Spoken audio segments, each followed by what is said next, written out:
I rise to speak to the New Zealand Security Intelligence Service Amendment Bill first reading. I have to say that the opposition is very disappointed that the government has decided to include this bill in the urgency motion. We were led to understand right up to question time today that this bill would not be part of the urgency motion, that it was going to be taken first in its first reading and then urgency would be taken. And I think it was important that it was outside the urgency motion because the optics of it are not good. The optics of putting this bill in an urgency motion, I don't believe the public will like very much at all, because it's a very, very serious bill about human rights and a serious bill which deserves to have been taken in the ordinary time of this House. There was no need to include it in the urgency motion, which means that something must be done urgently at this moment. And so I have to say that what it shows to me is that the government is in a shambles over its legislative program. They have no idea what they want to do. Jerry Brownlee told this House about 2 weeks ago that we would not be having any more urgency. And now we are having urgency on this very important bill and many, many others. And I have to say that the Labor opposition will be here as long as it takes to debate every one of them. But to tell the Parliament and the people of New Zealand that you're finished with urgency, your program's up to date, and then decide you're going to have some urgency shows the left hand doesn't know what the right hand is doing. But we will debate this bill and other bills, including the very many that have been put down in the urgency motion. This bill is one the government has indicated is needed ahead of the Rugby World Cup, and it's one that amends the Principal Act to implement the government's policy decisions to update the interception warrant framework. It is a bill, Mr Speaker, that does take account of technological changes, developments in human rights case law and modern requirements of intelligence acquisitions. We believe there are a number of issues that need to be considered with this bill. First of all, we need to weigh matters of national security with issues of human rights. Secondly, a citizen's right to privacy and to be secure from unreasonable search and seizure are fundamental rights, and we must always take great care when defining state powers that impact upon these rights. And thirdly, the task of balancing the state's surveillance powers with the protection of fundamental human rights is a complex one, and the Labor opposition welcomes the input of the Privacy Commissioner, the Ombudsman and the Inspector General in the development of the policy, and of course we also look forward to submissions at the Select Committee.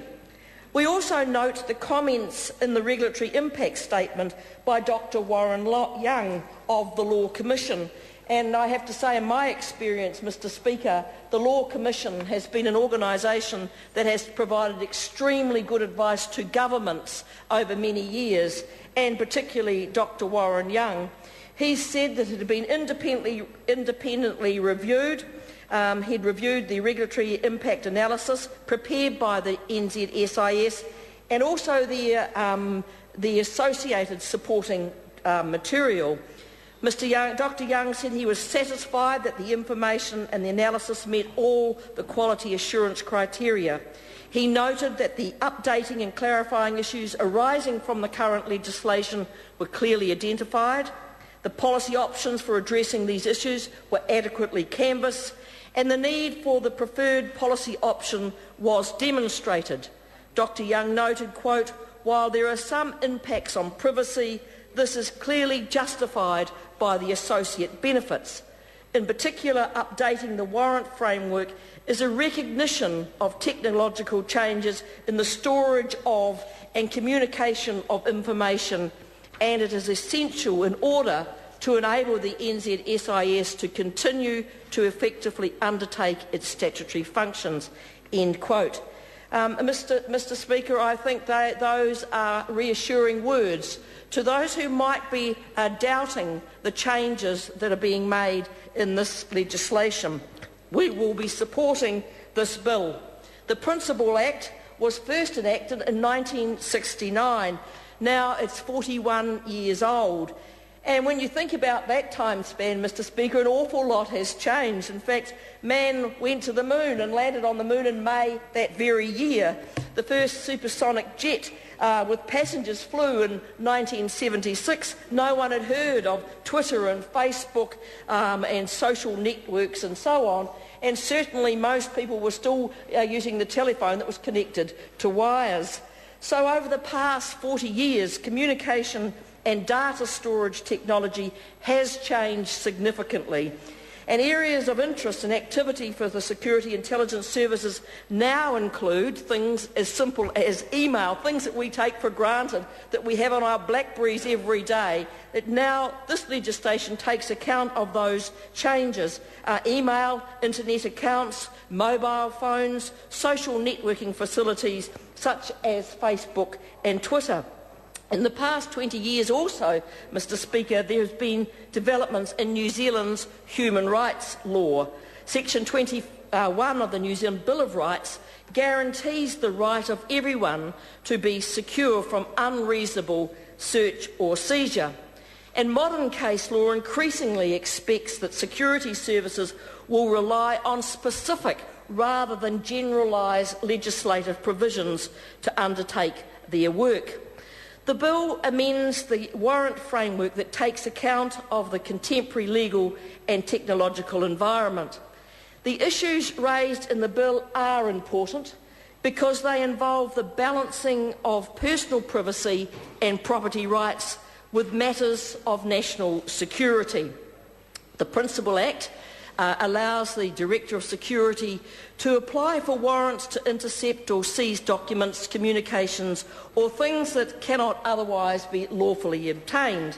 There are also currently powers that enable these tasks to be performed in fields such as powers of entry and search. And the Principal Act contains a range of safeguards in both procedure and oversight. For example, the current warrant framework requires evidence that an interception is necessary to detect activities that might upset security. Also, the value of the information must justify its seizure, and that the information is not likely to be obtained by other means, and that the information is not privileged. So, Mr. Speaker, this bill is addressing a number of very important issues that have not been looked at for over 41 years. And when we look at such things as tracking devices, you will find that organisations like the New Zealand Police and Customs have already had their law updated in their areas of work, but the tracking warrant regime for the New Zealand SIS have not been reviewed. And so there are many parts of this bill that bring the organisation into the modern era to take account of the technology that we now have available to us. There is one important point to also make, though, Mr. Speaker, that we are calling on the Government and the Prime Minister to allow submissions to the proposed changes to the SIS legislation to be held in open session.